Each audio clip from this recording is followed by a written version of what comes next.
right, hey now, it's the Rob from 1061. Rob, wait. What? This is post to post. We got to do something big, something out there. What were you thinking?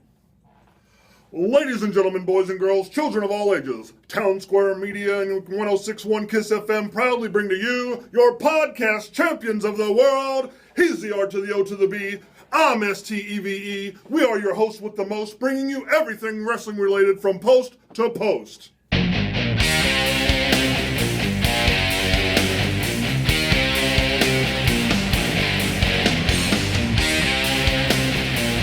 Hey now, it's the Rob from 1061 KISS FM here with my tag team partner in podcasting. Hey guys, it's me, Steve, book contributor to 1061 evansville.com. All right, let's jump right into it. We had another very exciting episode of Raw last night. We haven't talked about it yet. My overall impressions of the show were very, very positive, Steve. Yeah, I feel like this is the show that should have been last week. As What? good as last week was, I feel like this should have been the Raw after WrestleMania. Why do you feel like that? Well, I mean, Shane actually did something. Well, there's that. I mean, they had the announcement of the tag team tournament. They had the run-ins, the new personalities. I mean, it had the same energy as last week. Okay, yeah, that I agree with, and that's good because the Raw after WrestleMania is traditionally a very good show as it was this year. Yeah. So I wanted to start where you started. I want to start with Shane McMahon. I'm not going to dwell on this. People already know how I feel about this.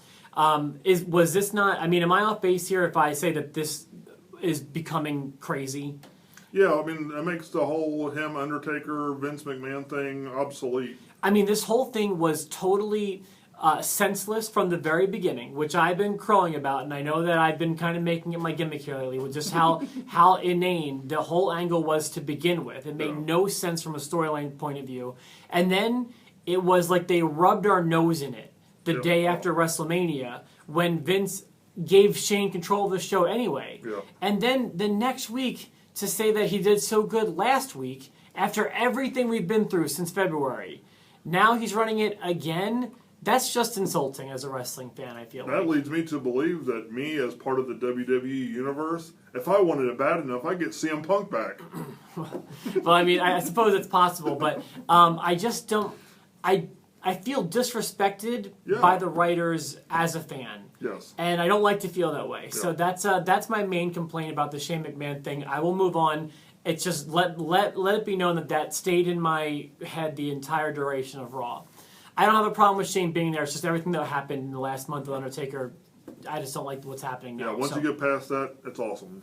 So, the opening contest of the night was Kevin Owens and Cesaro. Yes. And I want to say that for someone who has taken them to task several times for the length of their show, last night's show was paced amazingly well. Yes. I thought it went by quickly for the first time in a long time. And also, this match, and another match I want to talk about later, got a whole bunch of time, and this was beneficial. Yeah. These guys put on an amazing match, I thought. By the way, did you notice the James Bond undertone to Cesaro's entrance? I did. Did you see how they have the cool angle with the spotlight, yes. gun reticle spotlight? Loved that. That's a cool gimmick for him. That is. They had a clinic in the ring when they got there, I thought.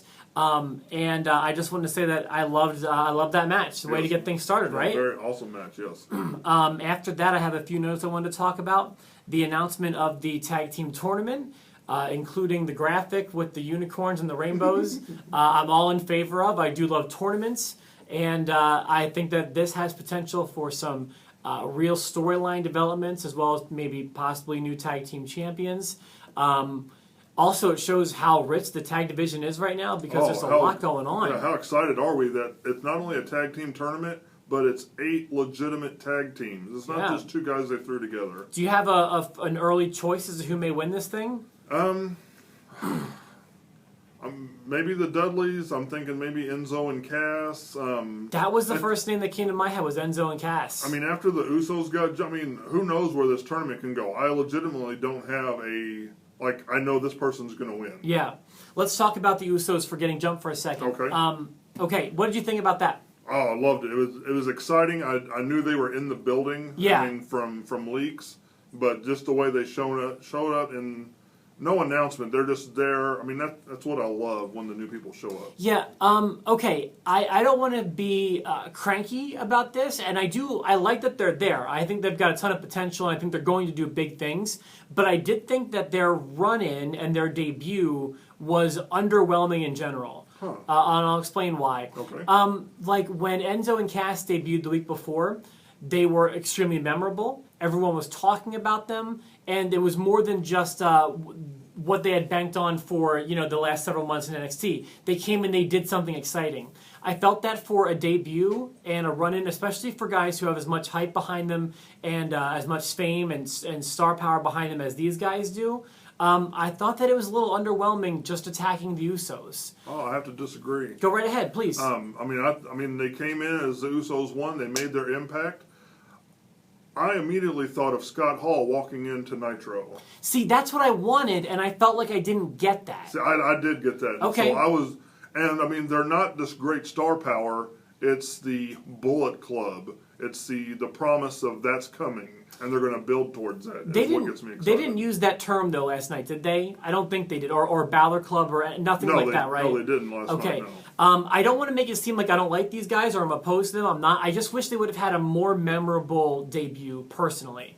They attacked two Samoans. How can you not get behind that? I'm not saying I'm not behind it. I'm for it. They just should have done better, I feel like. Okay. I even felt like the beatdown wasn't even all that great. Like they just they ran one of the Usos into the wall, and that was kind of what it was. I wanted more, I guess. Oh. But I don't want to come off like I'm anti this. I'm not. Team Boldy. Let's go, guys. Sure, yeah. Let's also talk about the main event. Not the main event. I want to talk about that last.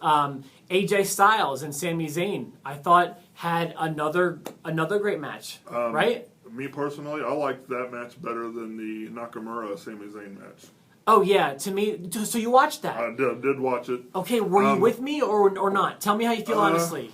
I'm really on the fence about it because they had some great spots, but it's not delivery, it's DiGiorno. I'm not going to get behind it just because it's a name brand. Okay. Right.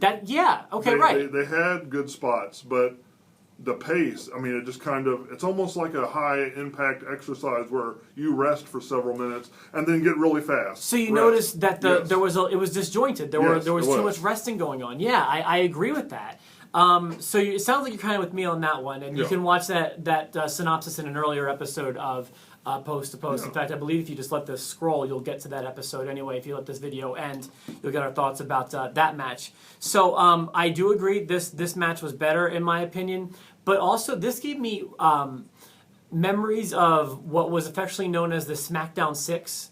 When I use that term, do you know what I'm referring to? I'm not sure. Okay, so in 2002, 2003, they didn't maybe just sites that I read referred to him as the SmackDown 6, but it was people like Angle, Benoit, Guerrero, Rhino, Edge, and Rey Mysterio. Okay. They were when SmackDown was better than Raw for that year-long period. Okay. They were always mixing it up. They didn't even need to have an angle. You could just put them together and greatness would happen. I feel like with Kevin Owens, Sami Zayn, AJ Styles, Cesaro, you can even throw in, did I say Zayn? Chris Jericho and Miz possibly could round this out. You can just throw these guys together, and I feel like greatness is going to happen. They don't need an angle. They just need to be in the ring together, and it will be good, I feel like. Right? I mean, for the most part, if you're going to throw wrestlers, you can throw Miz out.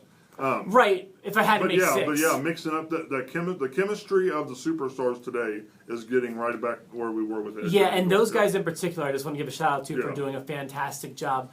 Miz's character developed a lot last night. I liked seeing that. And then the main event I also thought was okay.